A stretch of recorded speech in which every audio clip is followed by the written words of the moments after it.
देखिए, जो एक पढ़ा लिखा तबका है वो जानता है कि एक जो सेंटर की नॉर्म्स है और सेंटर का जो नॉर्म्स है उसके अनुसार अगर केंद्रीय विश्वविद्यालय का जो नॉर्म्स होता है उसमें एक ज़िले में एक ही मेडिकल कॉलेज हो सकता है। आप भी कोटद्वार से तैयारी कर रहे हैं जैसी सूचनाएं हैं, तो सर क्या आपका संकल्प है, किस वादों को लेकर, और क्या आपका विजन है कि क्या आप कोटद्वार को देना चाहते हैं, क्या करना चाहेंगे अगर आपको टिकट मिलता है तो? देखिए, विधानसभा चुनावों के सीरीज में बात करने के लिए हमारे साथ कोटद्वार से इस समय शैलेंद्र सिंह बिष्ट गढ़वाली जी हैं। उनसे बातचीत करते हैं, जानते हैं कैसी उनकी तैयारी चल रही है, क्या विधानसभा के मुद्दे हैं। तो गढ़वाली जी, आपका तो पहले बहुत बहुत स्वागत है हमारे चैनल। धन्यवाद।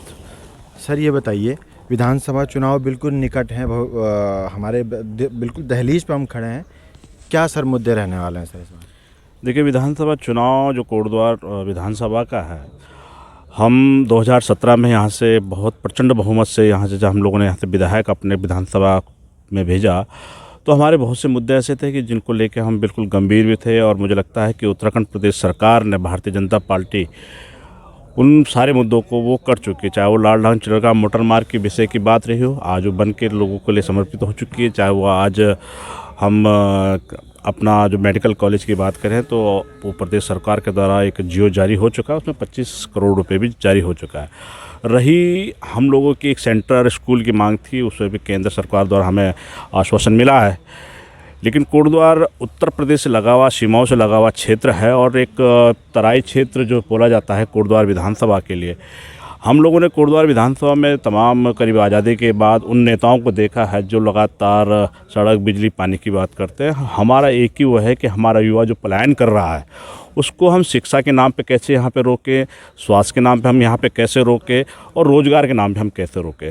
हमने 2017 से पहले भी कहा था कि क्योंकि मैं स्वयं अपने आप में एक साइंस का छात्र रहा हूँ, तो हमें तो कहा जाता है जो ग्राफ ऊपर की ओर चढ़ता है वही तरक्की का होता है, वही ग्राफ जो चढ़ने वाला होता है वो एक। लेकिन क्या हमारे यहाँ एक बहुत बड़ी विडंबना ये थी कि जब उत्तरकाशी का नौजवान मैदान की तरफ भागता है, चंपावत का भागता है, बद्रीनाथ का भागता है, तो ये उत्तराखंड प्रदेश के लिए विकास की बात नहीं हो सकती। हमारा जो माननीय प्रधानमंत्री जी का सपना है कि यहाँ का पहाड़ का जवान और पहाड़ का पानी को रोकने का, वो सही मायने में देखा जाए तो कर्णप्रयाग रेलवे ट्रैक को देखा जाए, ऑल वेदर रोड को देखा जाए, टिहरी झील के हिसाब से जिस पर्यटन के हिसाब से उसको विकसित किया उसको देखा जाए। ऐसे ही हमारे क्षेत्र के अंदर अगर पौड़ी की बात की तो माननीय त्रिवेंद्र सिंह रावत जी ने अपने 13 जिलों में 13 डेस्टिनेशन की बात की थी। आज वो कहीं ना कहीं हम धरातल पर उतरते उसको चीज़ को देखते हैं।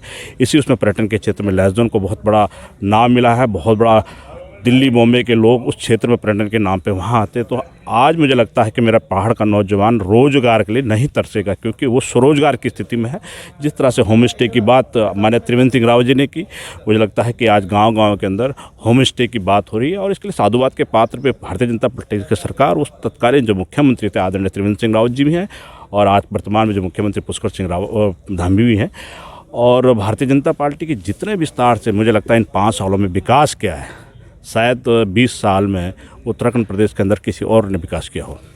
सर आप कोटद्वार से बिलोंग करते हैं, अभी कोटद्वार से संबंधित ही एक मुद्दा बहुत हाई वोल्टेज ड्रामा के साथ अभी उसका पटाक्षेप हो गया, भले कह रहे हैं। आपके कोटद्वार में एक मेडिकल कॉलेज की मांग है, और किस तरह से देखते हैं सर आप उसको? देखिए, जो एक पढ़ा लिखा तबका है वो जानता है कि एक जो सेंटर की नॉर्म्स है और सेंटर का जो नॉर्म्स है उसके अनुसार अगर केंद्रीय विश्वविद्यालय का जो नॉर्म्स होता है उसमें एक ज़िले में एक ही मेडिकल कॉलेज हो सकता है। लेकिन वो मेडिकल कॉलेज ना बनना कोटद्वार के अंदर, वो कहीं ना कहीं वो नियम आड़ा आ रहा था। लेकिन प्रयास पूरे 2017 से लेकर आज तक सारे भारतीय जनता पार्टी के जितने भी मुख्यमंत्री सबने प्रयास किया। लेकिन जिस तरह से हमारे क्षेत्र की एक मांग रही है कि मेडिकल कॉलेज होना चाहिए, उस मांग को भारतीय जनता पार्टी ने बिल्कुल सीरियसली लेते हुए उसको पूरा भी किया। आज 25 करोड़ रुपए उसके लिए मुक्त भी हो गया। सर एक आखिरी सवाल है, आप भी कोटद्वार से तैयारी कर रहे हैं जैसी सूचनाएं हैं, तो सर क्या आपका संकल्प है, किस वादों को लेकर, और क्या आपका विजन है कि क्या आप कोटद्वार को देना चाहते हैं, क्या करना चाहेंगे अगर आपको टिकट मिलता है तो? देखिए, कोटद्वार ने पूरे देश को नाम दिया है। राजा भरत की जन्मस्थली है, राजा भरत यहाँ जन्मे हैं और देश को भारत के नाम से, उसी के नाम से जाना जाता है। मैं बड़ा शुक्रगुजार हूँ अपने आदरणीय प्रधानमंत्री जी का, आदरणीय त्रिवेंद्र सिंह रावत जी का। अपने कार्यकाल में 32 आइकनों में जो स्वच्छता के नाम पे उन्होंने रखा है, कर्णाश्रम क्षेत्र रखा है। और मेरी एक मांग है कि गंगा से पुरानी जो नदी, उद्गम नदी है, वो मालिनी है। और मालिनी तट पर मालिनी को गंगा जैसा पवित्र स्थान मिलना चाहिए, नमामि गंगे में वो आना चाहिए और उसके तटों का विकास होना चाहिए। यही मेरी एक मांग है, उस क्षेत्र का मांग, यही हम पौराणिक उस पर मांगते हैं। आपको शुभकामनाएं देते हैं। धन्यवाद हमारे से बात करने के लिए। शुक्रिया।